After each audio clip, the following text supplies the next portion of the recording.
বাংলাদেশি কর্মীদের জন্য মালয়েশিয়ার শ্রমবাজার পুনরায় চালু হওয়ার সংবাদটি অত্যন্ত আশাব্যঞ্জক এবং আনন্দের খবর। মালয়েশিয়ার সরকার বাংলাদেশি রিক্রুটিং এজেন্সির জন্য 10টি যোগ্যতা বা শর্ত নির্ধারণ করে দিয়েছে এবং দুই দেশের সরকারের মধ্যে দ্বিপাক্ষিক আলোচনার পর আনুষ্ঠানিকভাবে এ সিদ্ধান্ত গৃহীত হয়েছে। গুরুত্বপূর্ণ কিছু দিক: আগস্ট থেকে যাত্রা। সরকারের ঘোষণা অনুযায়ী আগস্টের শেষ সপ্তাহ থেকেই নতুন কর্মী পাঠানো শুরু হবে।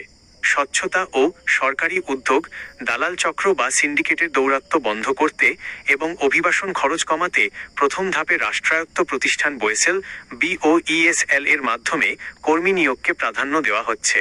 জরুরি সতর্কতা: প্রতারক ও অসাধু দালাল চক্রের খপ্পরে না পড়ে সবাইকে সরকারি নীতিমালা ও নির্ধারিত পথ অনুসরণ করার পরামর্শ দেওয়া হয়েছে।